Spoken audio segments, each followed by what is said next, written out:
thank you so much for joining us. As we do with all of our programs, we, have a word of prayer. So let's do that right now. Father, we thank you for your goodness. We thank you for your grace. We thank you for your mercy. Thank you because you're still better to us than we've been to ourselves. As we come to take a moment to just to bring some word of comfort and clarity to people on the whole, to the hearts of people. There are many that are afraid today. There are many that have lost hope, and we're just taking this moment and ask you to be a part of our conversation. We ask you, God, that the words of our mouth, our thoughts will be acceptable in your sight. Give us clarity of thought, O Lord, as we seek to edify your people to the best way we know how. Let your blessings be upon us now, we pray. In Jesus' name, amen. Amen. Amen. Comments, if you write them down, I'll have someone to take notes, and we'll do the best we can as to answering some of your questions. Nigel, how are you, man? Can't complain. It's, Thank you so very much for taking it. I know this is. I've been trying to get you for a long time, and you are a busy man. I thought I was busy. So wait a minute. The lockdown ain't got nothing on you, right? You're just you're on the front line. You're a medical professional, so it's it is that for you. well, First, let me ask you. Introduce yourself. Tell us who you are, what you do. Tell us a little bit about you. okay. So first and foremost, I'm an APRN currently. That's an advanced practice nurse. And so what we do, we're right next to your private care physician. So we deal with the common illnesses, your high blood pressure, your diabetes, your common illnesses, some mental health too. So we do see patients, diagnose, treat, follow up, evaluate, pretty much what your regular family physician might do. So that's what I do. Started off as an RN and worked my way up. So and just a comment on the frontline bit.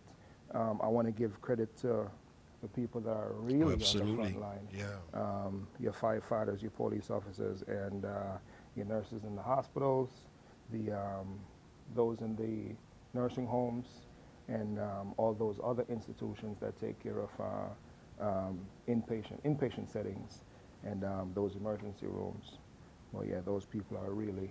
Yeah, those are the real heroes. I take my hat off to them. I mean, someone made a comment some time ago that this is not a job for them. This is just their calling. This is a duty. It's not even about a paycheck. It's just what they do. Mm-hmm. So yeah, we definitely truly appreciate them.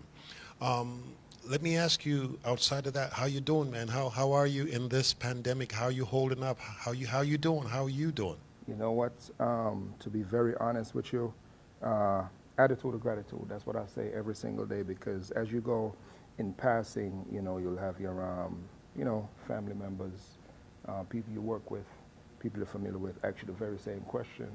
And nowadays, when we ask each other that question, it comes with more weight, So it's almost like you asking, have you been tested positive, Mm-hmm. So I can continue my social distancing. But to be honest with you, attitude of gratitude. And that's a part of being well in these times too, because the more you give thanks for, the more you appreciate what you have. You know what I mean? And it's just that's a better place to be. Yeah, I think you said it right. Attitude of gratitude. I mean, we take so much for granted, and we have the saying that every day above ground is a good day. But listen, now more than ever, you have to be thankful. We truly, truly are thankful. So, again, to God be the glory. So, again, we only have an hour. I'm not going to hold you too long. I know that you're a man that's always on the move, especially, again, being in the profession that you are. So we have a few I have a few questions I want to ask you, and then I'm going to give you the opportunity just to, first let me ask you this. In regards to understanding this virus, because that's basically what we're talking about tonight, and how we should maintain proper health during this pandemic. So the question is, do you personally have a better sense or better feeling or understanding of this virus today as opposed to a month ago, 6, 8 weeks ago when this first broke out? And the short answer to that is absolutely. I remember we had a presentation to the congregation on a Sunday, and at that point, even though we still had a decent amount of information, there were a lot of hidden parts, or missing parts, not hidden parts, but a lot of missing parts that we didn't have, a lot of questions that we didn't have answered. Like, for example, we spoke briefly about whether or not this virus was airborne. And at that point, we were unsure, based off the information that we were getting, whether or not it was airborne. But now we can say for sure, absolutely it is. And it does survive for quite some time in the air. So yes, so the short and long answer to that question is yes, we do have more of a sense of what exactly this pandemic is all about. COVID-19, novel coronavirus, is all about. And, I'm sure your average person has more information at hand. It's the data age, social media age. We have that freedom to disseminate a lot of information on your social media platforms and, keep people informed. Right. And a lot of people have been sharing their COVID stories in terms of what they went through, recovery, and experiences related to that. So I think, yeah, the answer is yes, we are a little bit more armed with some more information.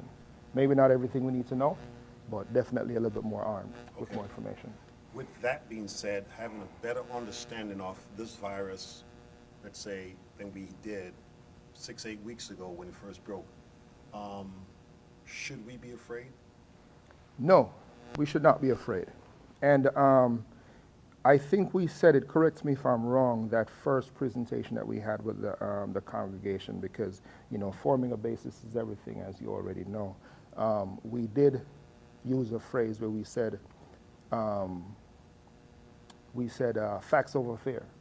Did we? Mm-hmm. Yeah, we did use that phrase, facts over fear, and let that guide your daily, let that guide your knowledge for information, let that guide your quest to do what you can do within this unprecedented time. Facts over fear. So, I get almost tired of saying it, but the guidelines that we get from the people who know what they're talking about, from your providers, from your epidemiologists, from your virologists, listen to things and treatments and modalities that have worked, not the crazy stuff, because there's a lot of information out there, but facts over fear. No, we shouldn't be afraid, not at all. Okay. You just mentioned getting different information from, the different outlets. Mm-hmm. One of the challenges I had earlier on is that we just didn't know who to believe, Mm-hmm. because we were getting so much so fast. I mean, even now, because you have the president saying one thing, you have the medical professionals saying one thing, you have governors saying one thing. What is your take on that? I thought you wouldn't say it, but you said it. It is comical, but at the same time, no laughing matter.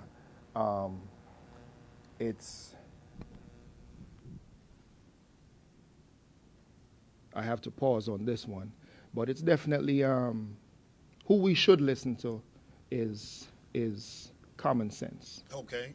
Common sense. Look at what works. Talk to the people and listen to the people who are qualified in saying what they're saying. Because just like in anything else, you'll have rumors, you'll have opinions, and then we have the job, everybody has the job to separate facts from fiction, and we have the job to separate truth from false, falsehoods.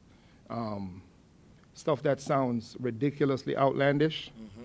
It might not be true, Verify your sources, talk to more than one person, you know what I mean? Talk to people who are educated in the field that's giving the advice to you. Okay. What are some of the myths about this virus? Well, I I think the know there's a myths. whole lot, just a few. Yeah, there's a whole lot. One of the ones that affect our community, and when I say our community, we're talking about people of color, um, the black and brown people, Hispanics, African Americans. One of the myths were that it only affects a certain race. Um, and popularly right now, we know that there is statistics out there that show that the black and brown community is suffering more than any other population. And to that, I might add, let's think about who mostly serves on the front line in these service industries. I didn't want to go there right now, but seeing that you opened the door, we might as well go there.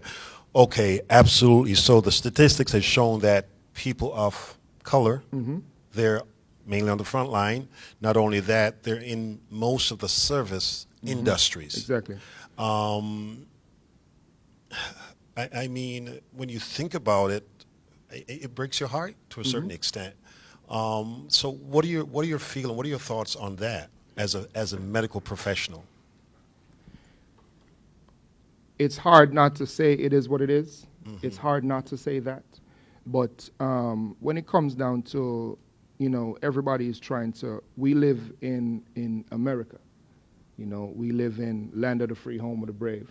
We live in, this is the place where you chase your dreams, recognize your dreams, and, come up with all the other sayings that we say, land of milk and honey or whatever have you.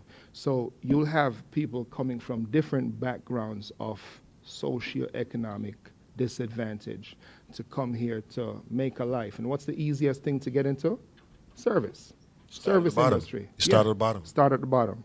So unfortunately, a lot of times, there's a generational thing where, people will climb their way up, but not everybody climbs their way up. Not everybody is able to stack their chips, so to speak, and end up doing different things, investments and whatnot with your money to get out of the front line. So, you'll have a generation of people in the service industry. Grandma, grandpa, mom, dad, and you come and you do the same thing. So, again, it's hard not to say it is what it is. But, as a generation of hard workers, toilers, people who put the building blocks down, again, it's hard to say it is not, it's hard not to say it is what it is. But what we have to do as a people and as people with a platform is to continue to disseminate the information to the people who don't have it or don't have access to it, and to give them the right information and provide to them, and make sure you're a source of encouragement for them at every single step. Okay, great. Let's stay right there. People of color, predominantly the black Hispanic community, are affected more than any other. There are several reasons. I'm not a professional, but of course, what you just mentioned, being in the service industry, speak to the fact that they don't have the ability, or they're not able to have the insurance for medical purposes and reasons. Is that because of the type of work that they're doing? Not necessarily, because you end up talking about a very wide mix, a very blended group. I mean, you can find different levels in that same population that we're talking about. You can find different people that work, for a state agency, then, so to speak, that have decent insurance, or one of those big group nursing homes. We're very popular in the nursing home community. Big group nursing homes, the insurance is not too bad, or depends on which company it is anyway. So, insurance is one thing. But to be honest with you, at the end of the day, it is, the way I see it, it's socioeconomic status and the opportunities that are available to you. Because let's face it, if you had enough money, because most of us work for money so that we can pay the bills to just live comfortably. But if you had enough money where you didn't have to work, then something else would be your priority. So maybe you would focus on education then. You know what I mean? Absolutely. Yeah. So socioeconomic status and the opportunities that are available to you seems to be the common denominator in a lot of these cases. Along with that, one of the again, you're trying to get information, and one of the reasons that they're seeing so many people of color have been affected is based on the fact that they have underlying medical issues, which is probably as a result of not having a proper diet. Would you agree with that to a certain degree, or what is your take on that? Absolutely, and thank you for opening that door right there for me. I appreciate it. So again, let's think about it. If you have limited income, limited source of income, Maslow hierarchy of needs. Mm-hmm. What comes first? You want to make sure you're safe, and then you want to take care of food and family, and then you want to clothe yourself. So if you have limited income, then your housing is going to be affected. You're not going to live in a certain area. Yeah, I agree with you, but let's be fair. Mm-hmm. I'm not trying to give no one a pass here. Oh, no, not at all. People of color spend $2 billion a year on Air Jordans. That is true. However, allow me to paint this picture for a second. We are the best consumers. Okay. Yeah, we are the best consumers, the world's best consumers. Yeah. But what I'm saying, or the picture that I'm painting, is to your question, with people living in certain areas, there is an institutional setup. Okay? Because if you live on this block, or in this hood, or in this part of society, when you get ill, where do you go? The closest to you, right? Correct. Okay. And not to throw shade on our state that we live in, but let's face it, Hartford, you have Hartford Hospital, then you have St. Francis Hospital. Both of those hospitals are private institutions. And where is the public hospital? All the way in Farmington. So if you don't have a car at 12 o'clock at night, then what? How do you get there? Right. That Exactly. So, when it comes to socioeconomic status, where you end up living will affect your quality of life and the things that are readily available to you. Not that you can't get them, but they might not be readily available to you in that area. Yeah, I know you're not a nutritionist, but as a physician, as a medical professional, can you speak to the diet, or primarily our diet, how it works against us, especially in a situation what we're dealing with right now? Yes, absolutely. And when it comes to good food, fresh food, using your food as your medicine, we're talking about your vegetables, your fruits, and your organic stuff. Not the stuff that's labeled organic, but your organic stuff. You have to make an effort to go get it. And it might be a little bit more than what Walmart is selling you for $1, or what McDonald's is selling you for $1. Is it a lack of effort or choice? It's a bit of both. But when you have again, we're going to go back to limited income and socioeconomic status, and that being an influence on what your choices are. Because at the end of the day, if you have a limited amount of money, and you have the same needs to take care of as everybody else, you're going to focus more on, okay, where can I cut the corners? Do I go with something cheaper that's filled with sodium, and something cheaper that will affect my cholesterol level, not knowingly, but is cheaper, and I'm going to be full for a longer period, so I can go to work and work a whole 8-hour shift and not have to worry about a meal here or a meal there, or skip a meal here, skip a meal there. Then your nutrition is affected, and you continue to do this for weeks, months, and a generation, And then who's watching you? Your kids that's grown up is watching you, so guess what you're unknowingly teach them? This is the diet that we're working with. And so they unknowingly love the things that you love. And then you have the obesity, you have the high blood pressure, you have the diabetes, and that stuff becomes generational because of food choices. But again, it starts with socioeconomic status. Pause for just 1 second. Again, you're on the live with medical professional here, Nigel Rodney. My name is Bishop Wilson, and we just having a candid conversation in regards to staying well and health in this pandemic. Thank you so much for joining us. If you have a question, please, you can type it in the comments. We'll try to get to them just a little later on, but let's continue the conversation. So we're talking about diet. Now, you mentioned about generational, mom, dad, grandpa, this is how we ate, and this kind of meal and food that we had. It's a cycle. It's a vicious cycle. Mm-hmm.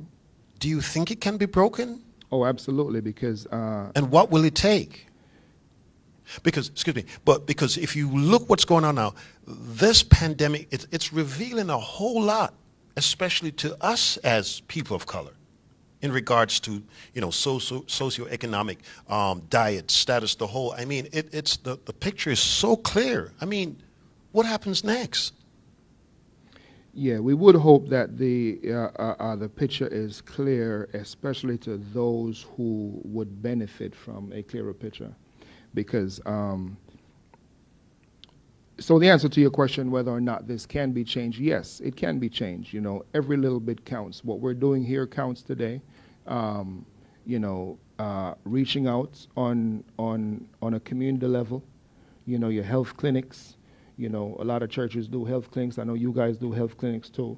Stuff like that to reach out, have young people get involved, have nutritionists come on board and do education as much as possible. And to be honest with you, I think even before this pandemic came out, we had a wave of nutrition conscious movements that were going on. Mm-hmm. Younger people were paying more attention to what they're consuming.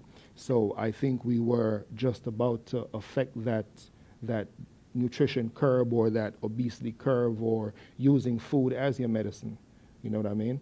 I think we were doing a lot where that was concerned, to me, based on what I saw. But again, just to go back to your question, I do believe that just continual education and continual dissemination of, the information that, just to make sure that it gets where it needs to be. But back to your point, which you mentioned earlier, and it's a valid point, because especially in certain neighborhoods, you have food that are cheap and easy to purchase. I mean, for $5, you can get a meal that it's just, like you said, it's not good for your diet, but it fills you up. Mm-hmm. Whether it's fried chicken, whether it's pizza, mm-hmm. and if you're down to your last $10 and you've got 2 or 3 kids, I mean, it's hard for you to go to Whole Foods, and Trader Joe's, buy something. Yeah. So it is. I have a copy here of the New York Post, and it said that 94% of those in the hospital COVID had pre-existing condition. I was like, wow, 94%. That's a big number. That's a huge number. So with that being said, if you check into the hospital, is that a death sentence? No, it's not. And thank you for bringing up that question. I was also surprised recently because if you watch the news, be careful of the news. I try not to anymore. It's just... Be careful of the news because unfortunately our news networks need to sell to stay alive. Right, and they mostly report what's sensational and what's gripping and what's horrific. And the images that you'll see of ERs are packed, overfilled, cool trailer backs lined up outside collecting dead bodies. It scares you. So there is a huge concern that you have people with chronic issues and people with emerging medical issues that are staying home because of the fear of going into an ER, because all that reverberates in their mind is possibly those images that they see on TV, on the news. I did just a check with a few of my colleagues that work in the ER, and they're telling me like, hey, listen, not much going on. Really? But it's not every day. It's not every day. Be careful. Don't run with my word on this. It's not every day, but it's not as horrific as you think. And believe you me, those frontline workers, when you check in, they too want to make sure that you are not positive for that COVID. So they're going to get that test out the way and take care of you. And also, if you need to be discharged and sent home, they will not keep you more than you need to be. You understand? So I'll take this opportunity to reach out to my folks who are on diabetic medication, because you're high risk. High blood pressure medication, you're also high risk. Any chronic issues, you guys are high risk. Pay attention to your cardiac symptoms, not because we are in the middle of a pandemic. Every single hospital is not overflowing. Every single hospital does not have patients lined up in the waiting room or in the hallway on stretchers dying. That is not the image of every single hospital. You can call, and some ERs will tell you how many people is in front of you. Okay. You know what I mean? So if you're home and you're having cardiac symptoms, don't feel like you need to be at home and try to fix yourself with home remedies. You need to go to the hospital, go to the hospital. Okay. Okay? I was told that if you come down with the virus, the last place you should go is the hospital. Well, to be honest with you, that was a thought at some point, because we were very concerned of having these hospitals being overrun and the resources being tapped out, but that is not our situation right now. So if you have a legitimate issue, go to the hospital. Not if you have a hangnail, don't go to the ER. You can take care of that. But if you do have a legitimate issue, do not be afraid of going to the hospital because you think people are in the ER lined up and not being able to get service. How safe are hospitals now? That's a tricky question. Okay. That is a tricky question. I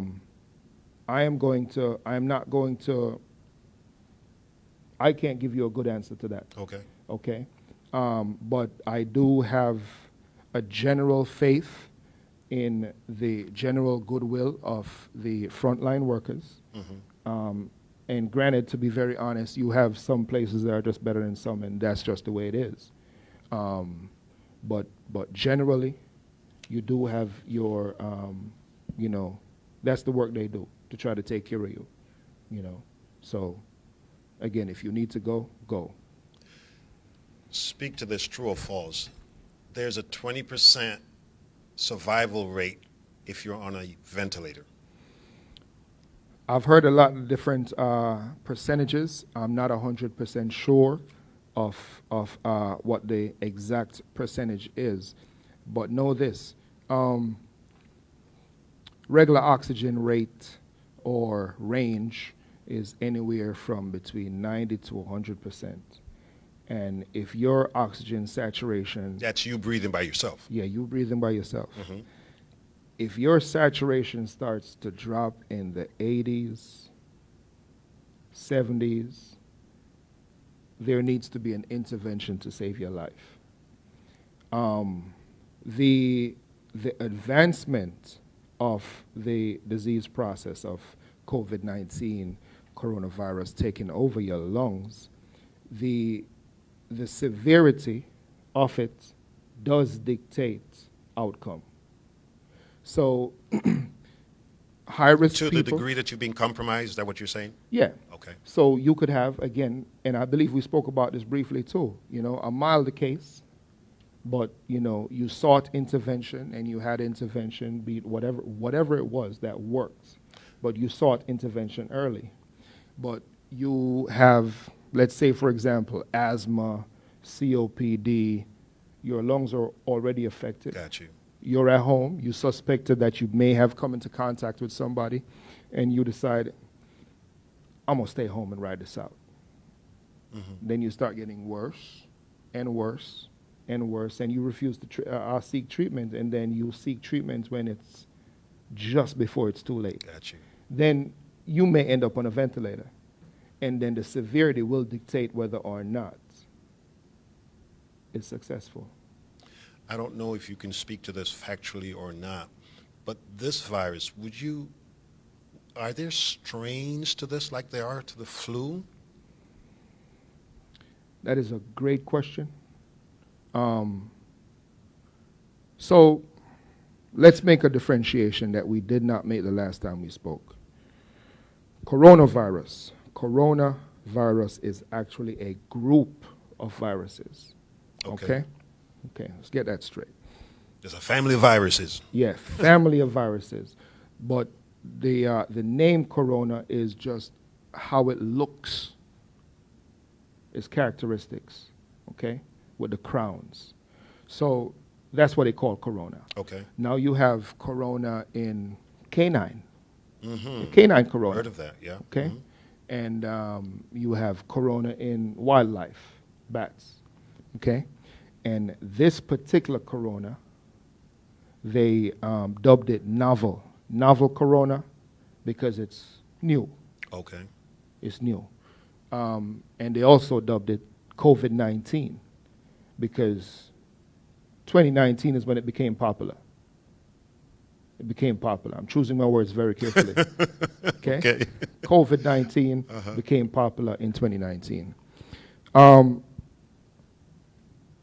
There is information out there, scientific information out there. There are a lot of scientists that are commenting on the makeup of COVID-19, okay? The biological makeup of COVID-19, the characteristics of COVID-19, because you have different leading scientists studying this thing. Australia, you have there's a leading scientist that was a part of the team that actually discovered and mapped out the HIV genome. So they have also made public statements with regard to the makeup of COVID-19. So that's one thing. Whether or not there are different strands or strains of COVID-19, that I do not know. And I won't even begin to guess, because this thing is so dynamic. We keep getting information by the minutes. So whether or not, what I do know is that you have people that get infected with COVID-19 and they have a terrible time. Right. Okay? You have people that get infected with COVID-19 and they didn't even know it. They might have had a cough, they might have had a period of fever, but they got over it. Would you say that would be based or primarily because of their immune system being at a higher level than someone who's not compromised? Yes, that is. I am off that. I am off that opinion. I'm off that opinion. Choosing my words carefully again. I'm off my opinion that where your immunity is, how strong your immune system is when we do come in contact with COVID-19 will affect/impact the outcome. So, and I'll say this, I tell people on a day-to-day basis, in preparation, do your vitamin C, do your D3, 1,000 units, international units. Keep on hand zinc.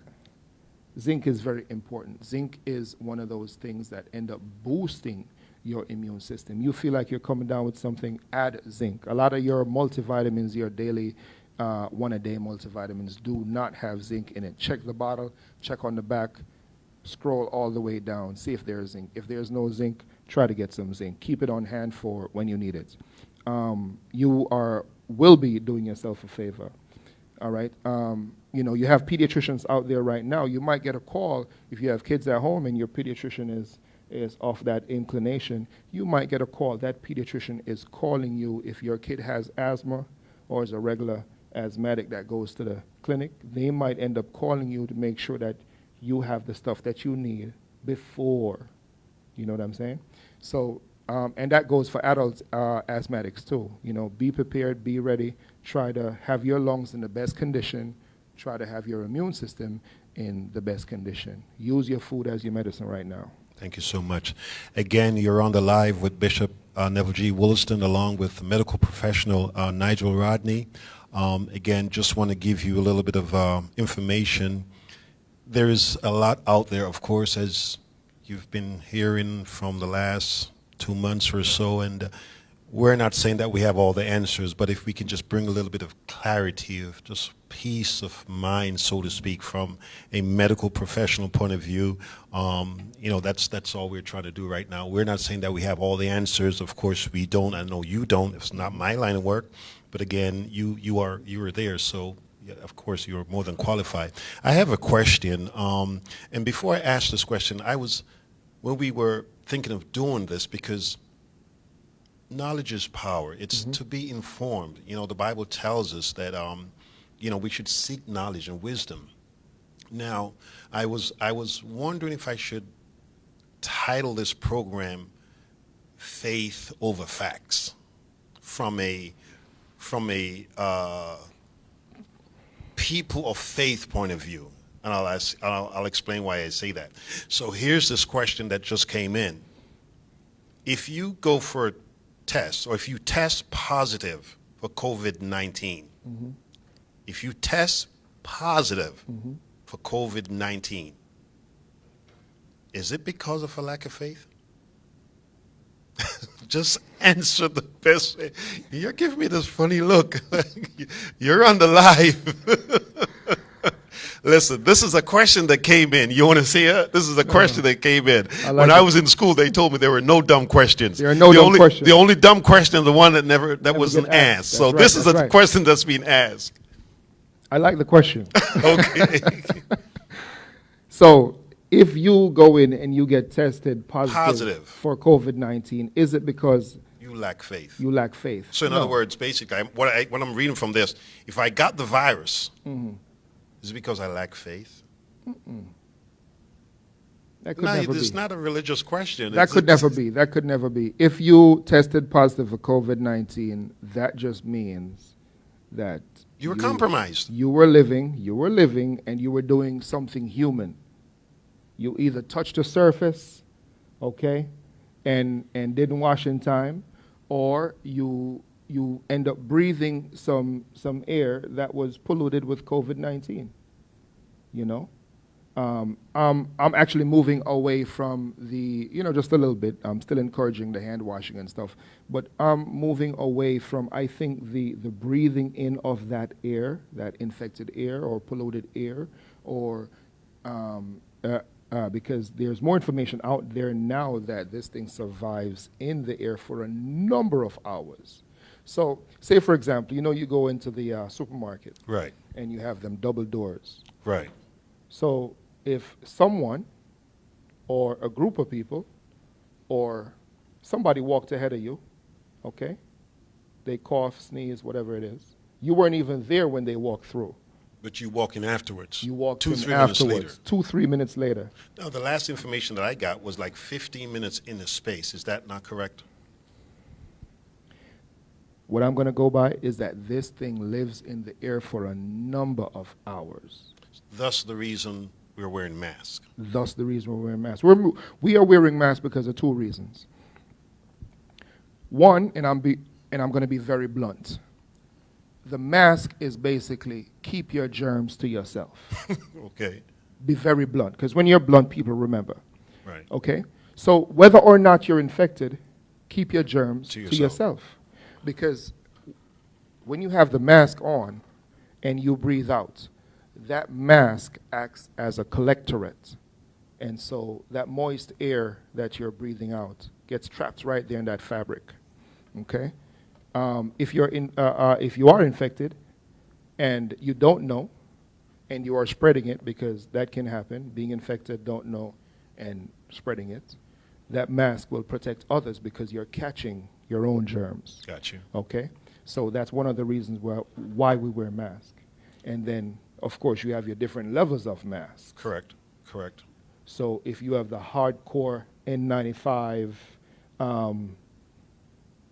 however, millimicron filtering, you're protecting yourself while dealing with a patient who is infected with COVID-19. And that patient, by the way, should have a mask on as well. See, now, I'm confused. Let me help you unconfuse you. Okay, great. I want you to help me. I asked you earlier if you were afraid. You told me no. I personally don't feel like I'm afraid. I'm not afraid, but here's what scares me now.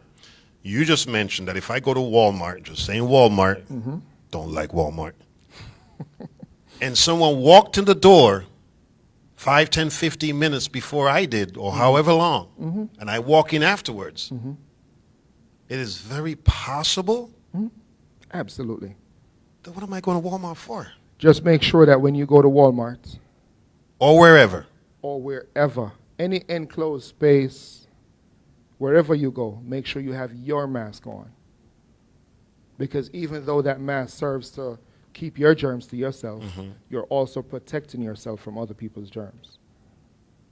How much of a protection am I getting? That is a great question. Without the, what do you call it, M95? The N95. The N95. N as in November. N95.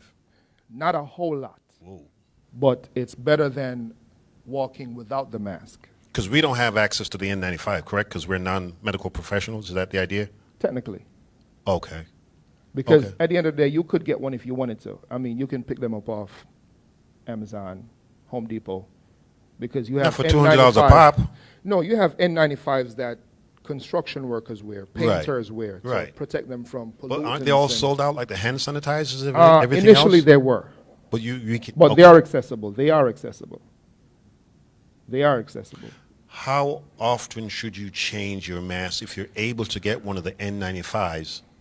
And if you're not, then one of the regular ones, I would imagine you wash the washing type? There's a lot of caveats to the N95. I wouldn't advise someone who does not need an N95 to get one for many reasons. Number one, it's difficult to breathe underneath an N95. Okay. It's difficult to breathe under there. The other name for that is a respirator. It gets hot.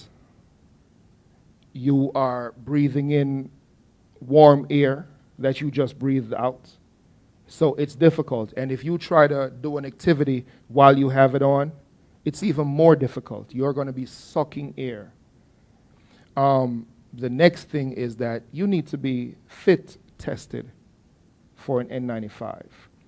If you have a beard, full-grown beard, like one of our cameramen right now, forget about it. It's useless to put on an N95. Really? Yeah. If you have a beard? Yeah, if you have a beard. You have to have a clean face to get a proper fit with an N95. Okay.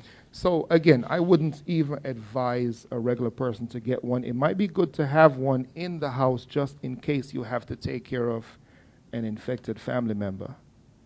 Because... Go ahead. Let's face it, you have an infected family member, they're breathless, they're on the bed, somebody needs to take medication to them, somebody needs to check on them, somebody needs to make sure they're not going south, bring food to them, what have you. I mean, you can do the drop-off stuff at the door as much as you want, but at the end of the day, somebody's going to have to go in there and check on them. Are you a proponent on home remedies? You know, especially our people, they have every kind of concoction, and what are your thoughts? 100%, but not everything. Oh. Yeah, not everything. For instance? So let me say this. There are many, many books out there. I mean, it's the digital age, the information age. Young people, middle-aged people, or elderly population, do not be afraid of the internet. Type things into YouTube. But how do you know what's true from what's not true? You have people that have You have books out there, health books. Okay. You have health books with remedies. And look at different things. You'll see the pattern. You'll see a consistent pattern of what is being used to affect what. You know, do some reading, because we have a lot of things in our pantry, in our kitchen, that have many other uses that could be helpful. So yes, I am a supporter of home remedies, but not everything, and it has to make sense, and it has to work, and it has to be documented. Great, thank you so much. Again, you're on the live with Bishop Neville G. Williston and Nigel Rodney, a medical professional, APRN in private practice. Thank you so much for joining us. If you have a question, please, in the comments, and we'll try to do the very best that we can for you. Again, you know, we're just trying to bring a little bit of clarity. There's so much out there. And as you mentioned earlier, at one point, I just stopped listening to the news. It was just too much. Mm-hmm. At the same time, you do want to know what's going on and you know, where we are as far as this disease, as this virus is. But at some point, you know, it's like overwhelming. Mm-hmm. Do you feel, especially in Connecticut, we have starting to flatten the curve or turn the corner on this? What is your take? Unfortunately, I did take a break from paying attention the other day. The last thing I heard, which was 2 weeks ago, is that we would be at our peak within 2 weeks. That 2 weeks ended last weekend.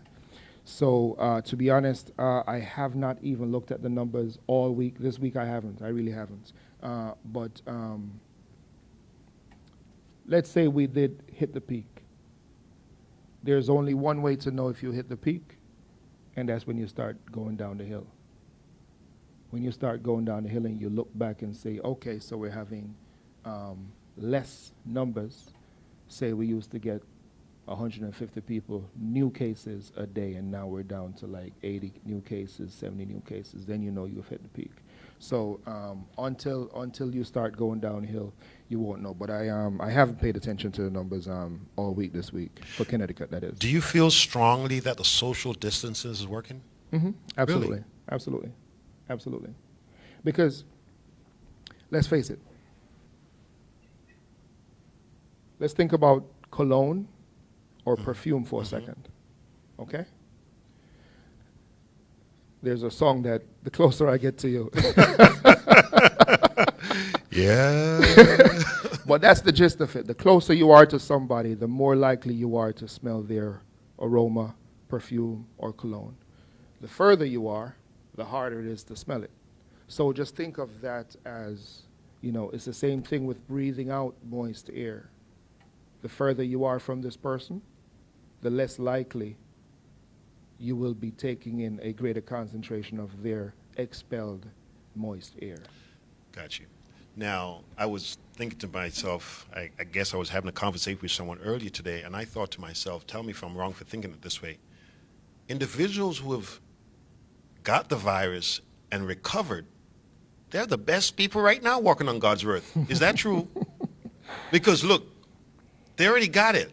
So my follow-up question, my question to that is, if you catch it and beat it, can you catch it again? Okay, great question, and I know this question is probably on a lot of people's minds. There are cases, especially overseas. I'm not sure if we have as many in this country as yet, but there are cases overseas where people were diagnosed, treated, recovered, or thought to recover when tested negative for follow-up testing, went home, it's a few weeks later, and here they are, test positive again. The only thing is that we don't know if there was some tainting along those processes. Was there a false negative at some point? You know what I mean? So until we have that happening at home on a larger scale, we be able to determine whether or not. Now, that aside, they have started a lot of antigen testing. So basically what antigen is that when you become infected with whatever virus, flu, your body develops soldiers, fighting mechanisms to fight it the next time around it comes back. So, and those antigens will just be around in your system, ready and waiting for you to contact again.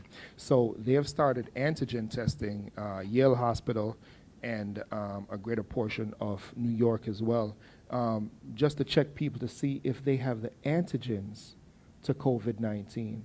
And a lot of people have the antigens, but we do not know if those people who have antigen already, we do not have a large population of people who have the antigen already or documented, and they get infected again. So for right now, we'll envy those people, but not too much. Okay. Let's go back to the immune system a little bit.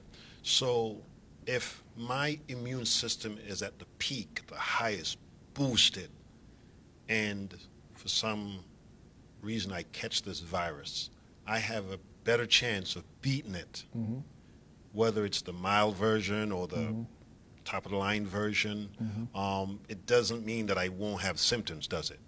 Not necessarily, not necessarily. And again, everybody's immune system is so different, and everybody's what we call comorbidities does affect outcome again. So let's just say, perfect case scenario, you don't have any chronic illnesses that make you a population of risk or person of risk, and your immune system is operating in tip-top shape.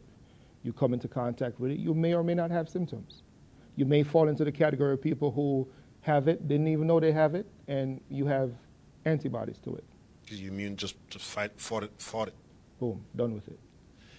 Is there such a thing, because I thought I was doing this at one time, where I'm overdoing it as far as my immune? I mean, I was doing garlic, I was doing lemon, I was doing, you name it, I was doing it on a regular. I was like, I think I was going insane. Is that, can you overly do it or over boost your immune system, if I'm making sense? So let's think about that for a second. Let's draw the line too. You can overdo it when it comes to pills and medications and supplements. Okay. So yes, you can. However, there is a school of thought that the body will actually get rid of the things that you don't need with proper hydration and stuff like that. However, you can cause injury by taking too much supplements or too much pills, too much vitamins that you do not need on a consistent basis. All right? So if you were only doing foods, eating all the right vegetables that gave you all these different things towards your immune system, then you were just a Mediterranean. You're on a Mediterranean diet. You're eating the right things that's going to boost you up here, your vitamin D, your vitamin K, vitamin C, your D, So food is safer than supplements and pills. Okay. I have another question.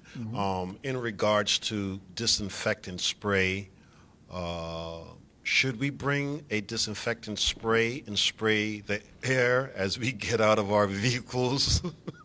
I don't mean to laugh. I'm just... That's okay. I don't know about the air outside. I'll probably think the air inside. I tell you. But it's a question that was asked. Yeah. So this person wants to know if I should be coming out of my car and spraying the air outside. They just wanted us to laugh on air. But good question. The answer to that, I cannot give you a definitive to that. However, I will caution you, those people who have had a family member that was ill and, they've recovered. It might be good to go in that room and give it a proper cleaning. And since this thing lives in the air for a certain amount of time, while you give that room a proper cleaning, it probably won't hurt to do some Lysol in that room. Thank you. As you probably are aware, there's some states, primarily in the South, they're slowly opening back up. Non-essentials, of course. It will happen here in Connecticut sooner or later. To what degree, we're not sure. Let's take a building like this. We will probably at any given time on a regular Sunday may have 200 and change people in here. We have a lot of space where people can spread out. Going back to the disinfectant spray, do you suggest we do something like that as far as spraying when we come in or go out? What are your thoughts on that? We will be obviously doing social distancing and the mask and whatever. As far as the air is concerned, do you think that's something that we should be concerned about? Uh, just take a break here and just take a deep breath. The church is going to look so different the first time you guys come Absolutely. back together Absolutely. and meet. Sure. All right. I like to go back and think back 1918 Spanish flu. Hmm. Okay. I went around it, but I heard about it. Mm-hmm. I would advise anybody who has the capability or the opportunity, go ahead and there's a great documentary on YouTube. Just type in Spanish flu 1918 and there's a great documentary on there. And it encapsulates, generally speaking, what was going on in America, in the world, and how this thing traveled, went around, how it affected different cities, and how it affected mindsets. There is a mindset. There was a politician, I'm not sure if it was the governor or whoever it was, Philadelphia, that had this big parade. And of course, it's a money-making thing. And, the public health officials cautioned him, say, hey, listen, put off the parade because we can't do it right now. And he said, no, need this money for the city. It was devastating. Wow. Okay? So I'll say that to say this. Be careful. Pay attention to every single precautionary step that there is. Every single precautionary step. The social distancing. I can't tell you what to do. I can't tell people what to do. But you may have the congregation with everybody having on a mask. That's what I'm thinking, yeah. You Kind may of hard to have, sing with a mask on, but you may have only 3 people to a bench. to a bench. My thoughts were probably have families sit together because we're all in the same house, 4 or 5 of us.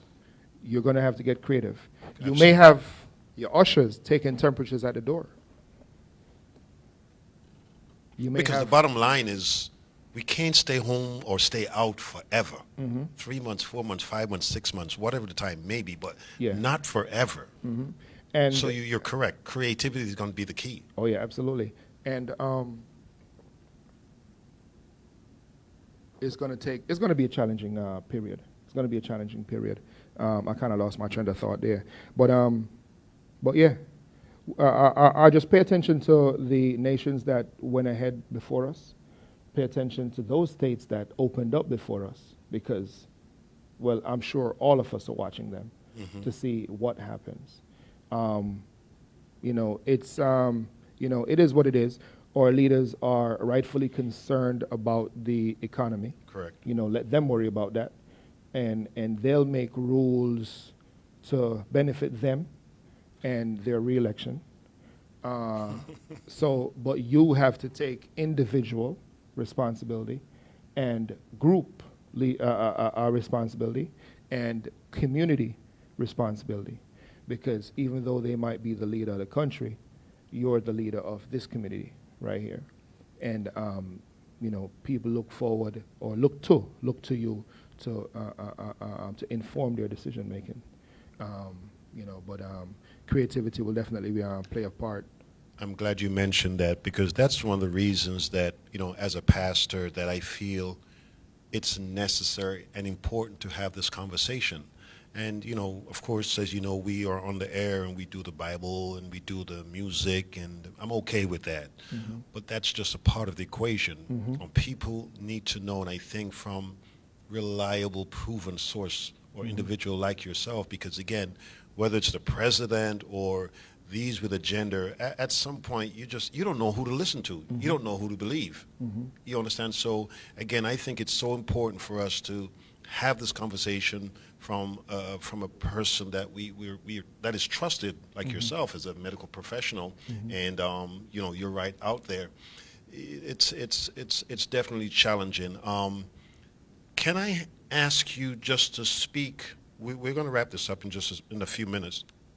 Can you just speak candidly to the audience as a professional, to where we are, and what are your thoughts on just having a peace of mind during this time?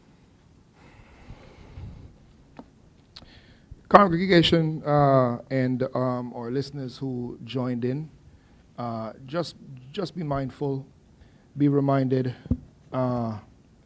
facts over fear, facts over fear. Have conversations with your loved ones. Have conversations with, I'm sure there are enough nurses to go around. Call up a nurse, talk to a nurse, call up a doctor, talk to a doctor, somebody you know who is in the field. Have conversations with them. If you have questions, reach out to your leaders, your pastors, community leaders, who have you. Watch the news to stay informed, but try not to get glued to it because it does affect us negatively, believe it or not. Because, again, the news is all about sensationalism, and we cannot afford to feed into that day after day, day in, day out. Things that are important in whatever state you are in, things that are important are moves that the public health officials and only the public health officials are taking. So stay informed with your public health officials, know where your state's numbers are, know where your hot zones are, and watch and know when your state, city have peaked and the peak is going down, and let that help to inform your decision. Continue to follow your social distancing guidelines. Trust me, they are effective and they do impact new cases. So continue to follow the hand washing, careful of surfaces, disinfecting doorknobs. If you work in a high-risk area, be it a service industry, supermarket, food, or taking care of at-risk people, do what you can to protect yourself and your family. Change at the door, spray stuff down, do your vitamins, stay as healthy as you can, and just pay attention. Pay attention to DPH, Department of Public Health. Every state has a Department of Public Health, just follow the recommendations. Oh. It is difficult for a lot of people staying home. It is very difficult. Be creative. Do what you can. If you need to come out and get some fresh air, come out and get some fresh air under the best circumstances that you can. The CDC has approved face coverings. Now they've changed the names. Face coverings. Face coverings. Not mask anymore. Not mask. They've approved face coverings. So be careful, be vigilant, be watchful, stay informed, and stay safe as best as possible. Great. I want you to stay there. Leave the camera right on Mr. Rodney right there. Someone asked or made a comment. Most of the testing sites are drive-through, correct? I wouldn't say most, but okay. Quite a few? The question was, what if we don't drive? Good question.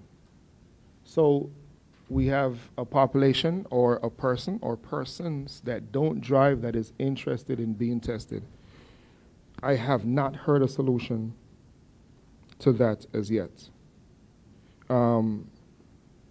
I have not heard a solution to that as yet. And I think we probably need to contact our state officials, elected officials, and pose this question because, again, if you don't drive, how are you going to get tested? As far as you know, are there any test sites that are not drive-through?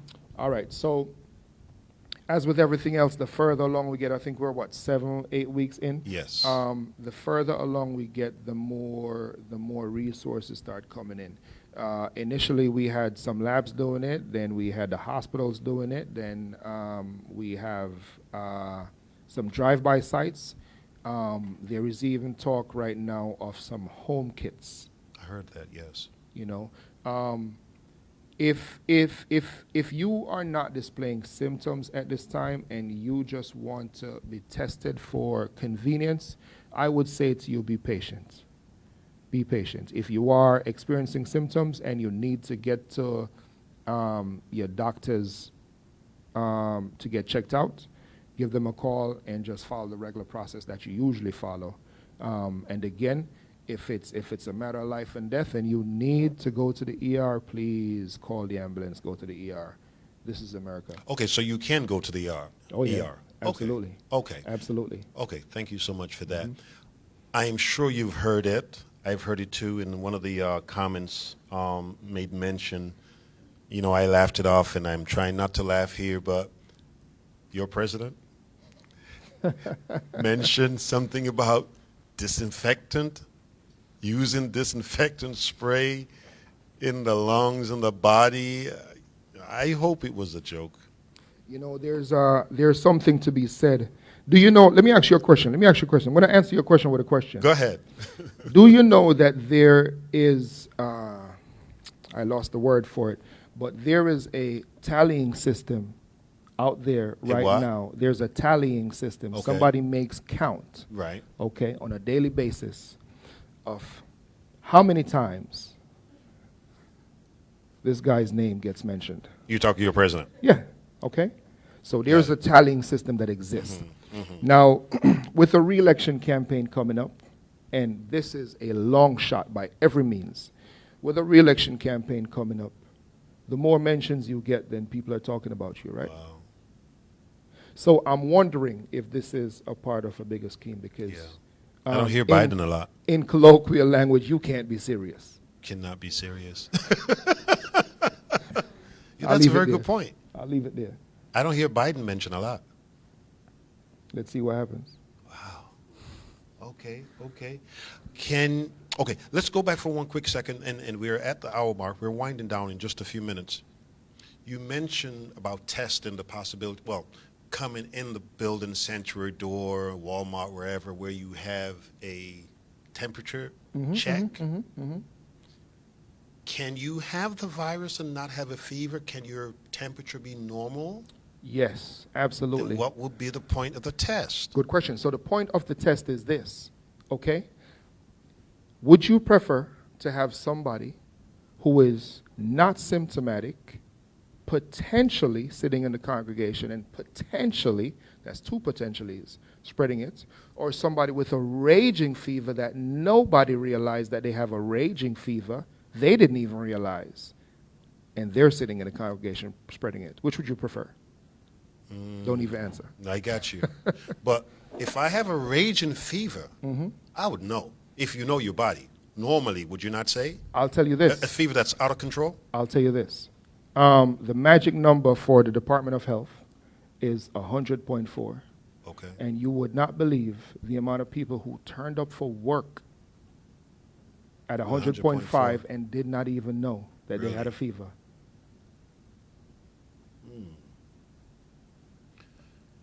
Question on the test.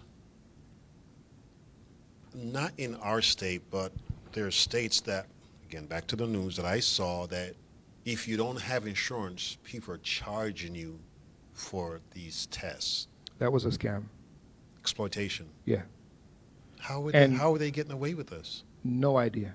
No idea. I tried to find that story. I think I learned about that story probably 2 days Yes, late. it was on the news. It was Yeah. literally on the news. It wasn't an internet thing. It was Yeah. literally, we saw the people setting up and doing.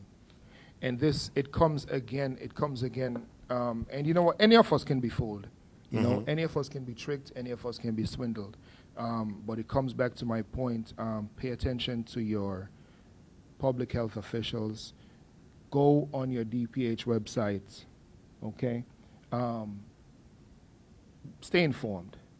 Stay informed, ask somebody. Don't be afraid. Just ask somebody. You want to get tested again, like you said earlier, there's no question is a dumb question. The only one that's a dumb question is the one that One that asked. wasn't asked. I'm not sure if I'd asked you before, but I'm just going through the comments real quick. I want Go you ahead. to stay with the camera. If you get the virus once, can you get it again? We're not 100%, I'm not 100% sure. Okay. However, because, again, there are false negatives as well as false positives. Okay. Okay. So I'll leave it at that where that is concerned. Okay. Let's. The false negative, that could be a potential positive. How does that work? Is this a failure on the part of the technician or Test the kit. Test Test kit. Sometimes you might have a faulty test kits. That's scary though. Oh yeah, it is. It's actually in the news a lot. Wow. Hmm. Okay. Okay. Okay. I didn't realize. There's some of our nurses can attest to this. There's in certain sectors where there's a lot of retesting getting done for different Okay. reasons. Okay. Again, we want to thank you. We have to bring this to a close. We're past the hour mark, and we want to thank you for joining with us. And we just want to bring you just a little bit of information. I know there's a lot of information out there, and sometimes you just don't know what to believe, what not to believe. But I think if you hear from one of our own, he's a resident practitioner for Living Word. We're so proud of that. Oh, by the way, there's a question. If someone wants to get in touch with you, is that something that's advisable or okay? Yeah. So we can put your information up on the screen, not your Uh, phone number, what I was contact number, or contact. What Yeah. what should we do? I'll Because there's a give you, couple comments that someone wants to, a few people want to get in touch with you. Okay. Let me give you. I'll give you. All right. So we'll have that on the Yeah, screen we'll post it. before. My apologies. Before I you should have leave. had that ready for you. Right. We'll have the technicians get that up there. Yes. So definitely, if you want to get in touch with Mr. Rodney, the medical professional, and you have questions or what have you, he'll be more than willing to get in touch with you, and we can take it from there. Again, I enjoy this. Thank you so much. I have a whole bunch of questions, but time, of course, will not allow us. But there's one question I did want to ask you. Is it safe for takeout to go into the restaurant and do takeout? I know that's what's being done right now, drive-through and takeout food. Is that safe? That's a good question. I mean, there's nothing as safe as cooking from home, though. Yeah, that's a good question. Now we're talking about because you have safe and you have safer. Okay. You know, you have to look at a number of things. And at the end of the day, we are never. Once you decide to eat out, once you decide to go to a restaurant, no matter how fancy it is, no matter if it's a mom and pop store, you have to. There's no foolproof way of knowing is this 100% safe. So the best thing is to be honest, to do your own food, because if it's not the preparation, then it's the packaging. And if it's not the packaging, it could be the Uber Eats driver. Wow. Because there have been cases out there, but nothing is as safe as what's in front of you, that you prepared yourself. Got you. So pray over your food. Absolutely. Do what you have to do. Be careful, and let common sense prevail. I'm going to ask you one last question. This is my question to you. What would you say to leaders like myself, people of faith, that really they're not taking this lightly? They're taking this lightly. In other words, I don't think it's happening a lot now, but earlier on, there were pastors that were, and I'm not against pleading the blood. I'm not against. I'm really not, because not only are they putting themselves at risk, they're putting another 2, 3, 4, 500 people at risk. Mm-hmm. Now, I might have the faith, God, I'm going to get through this. This virus is not going to touch me. But can I say that for every one of my parishioners? Do they have that kind of faith? So what would you say to pastors that are taking this position that, God will and God can, and we're not saying he can't and he won't, but from a medical point of view, from a professional point of view, what would you say to those pastors? Thank you for asking that question. Again, let me just be very humble. I am in no position to tell a leader of a church what to do. However, if it was back in the day before, when I say back in the day, let's go before you had social media, before you had Zoom, before you had Google Meets, before your doctor could call you on the phone and you were face-to-face with your doctor on your cell phone. Let's face it, this COVID-19 is not anything that is looking to bury the church and put the church under the ground, okay? This is not aimed specifically at the church. You know, this is something that is worldwide, that is affecting every industry straight across the map, straight across the board. With that being said, we have technology, we have resources, we are still able to reach out to people, we're still able to have meetings online. And when the time comes, we'll inch our way back to what we were before. Whatever normal is. 1918 Spanish flu lasted for anywhere from 18 months to 2 years. Wow. Okay, so let's be careful. Let's pay attention to the science, you know, let's pay attention to the facts. I mean, if something is a fluke, it's not going to last forever. You know, if something is a fluke, you're going to find out. If something is a fluke, you can't fool all the people all the time. Correct. Okay, you have people dying, so this is serious. Pay attention. That's all I would say. And, you know, as we get back to normal, because this almost feels like this was normal, because they say if you want to start a new habit, do anything for 30 days. That's Correct. a habit, and we've done past 30 days. So Correct. this Zoom business and, you know, this you know, meeting online and social distancing, it seems like the norm. You know, when this thing just started and you popped up at the grocery store with a mask on your face, people are looking at you funny. Sure. Now if you pop up at the grocery store without a mask, then people are looking at you funny. February 9th, I was on the way to Atlanta, and there are like 2 people on the plane with masks on. I'm like, What's going on here? What's going on? This Yes. was February 9th. They were informed. Wow. Okay? So I would say pay attention, be careful, be creative, be resourceful.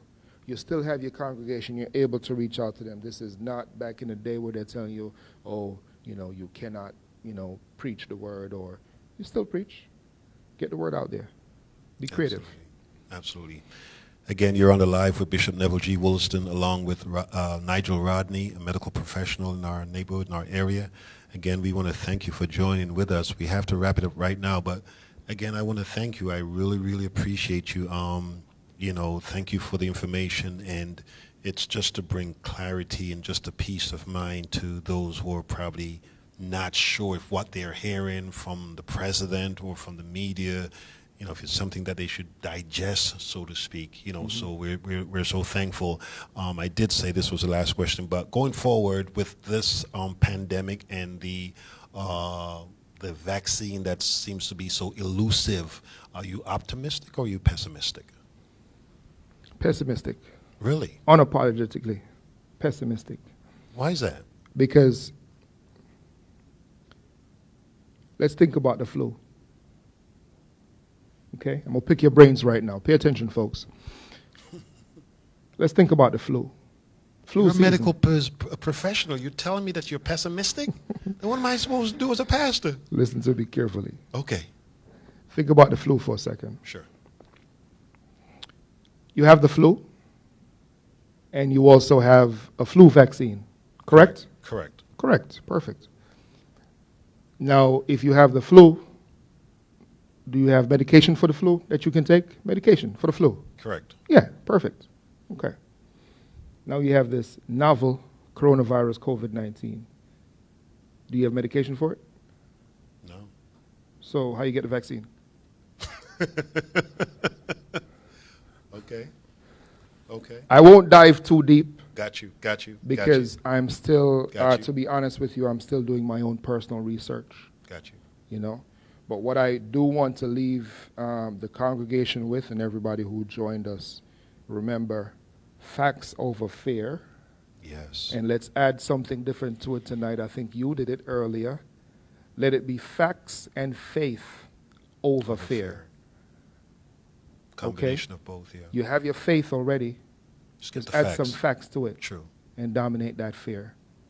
One of the things that I've learned going through the process, and not actually, it was broken down so simply. I forgot, maybe one of the hospitals in New York, and the doctor, he pretty much said, I'm not afraid of this. That's why I ask you. And he broke it down. He said, if you just wash your hands, wash your hands, wash your hands, wash your hands, and don't touch your face, don't touch your face, don't touch your face. Then I thought, okay. Then, of course, to breathe in, in a certain space. Because, again, to be ill-informed is not to be informed at all. So you're correct. Facts with faith will overcome fear. We have the faith, but we need the facts along with the faith. If you're contaminated and I'm in your space, breathing in your face, or vice versa, or touching the table that got this thing, I don't care how much faith you got. You're still going to catch it. But facts with faith over fear. Absolutely. I think I'm going to make a T-shirt on that. There you go. As long as I get a free one. Mr. Rodney, thank you so very much. We appreciate Absolutely. you. Thank My you pleasure. so very much. Everyone that's joining us tonight, we have to wrap this. Thank you so very much. I hope that you're in a better place, that you've learned a little bit more than you knew before we got on. Again, facts and faith over fear. Yes, we're going to quote the scriptures. God has not given us a spirit of fear, but of power and of love and of a sound mind. Amen. But at the same time, he said, my people are destroyed because of a lack of knowledge. Powerful. My people are destroyed because of a lack of knowledge, not of a lack of praying or reading or the anointing. My people are destroyed because of a lack of knowledge. So we want to be knowledgeable. And again, we want to thank you. We want to thank you so much. And I'm sure this is not the first, it's not the last time. Well, hopefully we'll get you back, and then you'll come and tell us, hey, we got a cure for this thing, and probably you're the one who found it.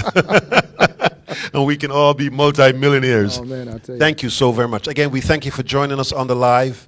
My name is Bishop Neville G. Williston. Thank you again. Thank you. Wrap this up. Thank you so very much. See you soon. Be blessed.